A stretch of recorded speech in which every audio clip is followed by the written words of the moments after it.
برونتو اف ام. برونتو اف ام، صوتك سابق بخطوة.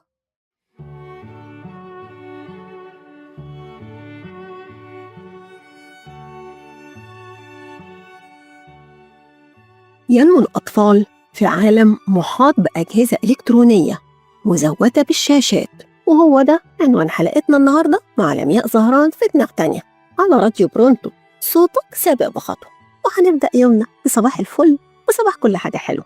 هي قضية تستاهل نركز عليها الضوء، أصلها بتعكس واقع نعيشه كلنا، وعشان كده أنا بدعو حضراتكم أنا وأنتوا، فلابد إن نكون في وقفة لتحديد استخدام الشاشات بشكل أكثر فايدة للأطفال. بس إيه؟ إحنا بنأكد وبنقول إن التكنولوجيا أصبحت جزء لا يتجزأ من حياتنا اليومية، ولكنها فرضت تحديات على الأسر تتعلق بالتواصل العائلي وأساليب التربية، لأن إدمان الأطفال للشاشات الموجودة في كل مكان زي الآيباد والفون والآبل واتش والتلفزيون والسينما والكمبيوتر، حتى العربيات أصبح فيها شاشات. وعشان كل ده هنا لازم نقول خدوا مني واحسبوها عليا، لقد دق ناقوس الخطر، لأن الدراسات بتؤكد إن وسائل التواصل بتؤثر على تكوينهم الشخصي والنفسي، وتؤثر على نموهم اللغوي، وتؤدي إلى التشتت ومشاكل التركيز والتوحد، حتى تركت بصمتها عند النوم.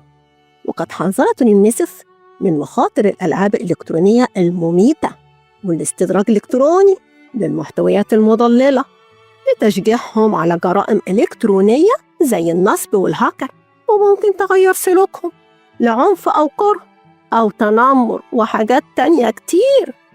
لحد هنا بقى في همسة عتاب بالدماغ التانية بتقول إنه لابد من المصارحة بعيوبنا، لأنها هي أول خطوة للوصول للحل، وهو انشغال الآباء بالسوشيال ميديا بيخلي الأطفال يدمنوا الإنترنت.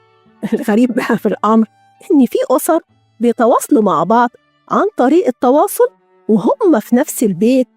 وعشان كده من القرارات اللي مش محتاجة تأجيل هي الفطام الإلكتروني، لأن وسائل التواصل مش أهم من ولادنا. الدماغ التانية بتقول إننا لازم نغير تفكيرنا، ما إحنا كلنا في الهوا سوا. وهنا بقى يجب على الأهل اتباع استراتيجية تدريجية لتقليل الاعتماد على الأجهزة. وهنا يوجد اتجاهين، الأول تربوي والتاني تقني. التربوي هو تحديد أوقات معينة وساعات استخدام التواصل، ومعاها بقى يبقى فيه إيه؟ المتابعة والتوعية الواعية مهما كانت مراحلهم العمرية. وهنا بقى لابد أن نكون الصديق والمشجع والناصح والمصحح، وده هيتم عن طريق إيه؟ تخصيص وقت مش صعب يعني، وشاركتهم في حياتهم البسيطة كإنجاز الواجبات المدرسية، اللعب معاهم، وممكن الخروج معاهم، وفتح حوارات اسمعوهم في الحاجات الهايفة عشان يقولوا لكم الحاجات الخطيرة. وهنا بقى الطفل بيعرف إنه محور اهتمام، كل ده بيعزز ثقتهم بدور الأسرة. وإحنا بقى لسه مكملين كلامنا مع بعض، هنقول التقني وهو بينقسم لقسمين. أولاً التوازن بين العالم الرقمي والحياة العملية، فالتوازن بين العالم الافتراضي اللي هو الإنترنت وكل ما يتعلق بيه، والعالم الحقيقي من هوايات وعلاقات شخصية وتفاعلات واقعية. وثانياً هو الأمن الرقمي، وهو حماية معلوماتك الشخصية من الاختراقات أو من تدميرها أو التعديل عليها. هنا بقى في كتير من الإعدادات بتساعدك على حماية معلوماتك. طب نكمل حديثنا بتهيأ للمشيق ونقول وإحنا لسه الصبح مع شروق الشمس هنجرب وإحنا معديين جنب حاجة حلوة، هنهدي ونفتح عيوننا ونشوف صورة وراها لحظات من حياة البشر. صورة النهاردة لسارق أقول الصغار والشباب. وهنا هنسمع أغنية اسمها حياة أفضل من اليوتيوب من سنة 2015. شايفين فرق السنين؟ والحال هو فهي رسالة طفل موجهة وكوسيلة اتصال ترفيهية وتعليمية وبشكل أكثر فاعلية في عصر الميديا. هو ده بقى اللي بيتقال عليه خير الكلام ما قل ودل.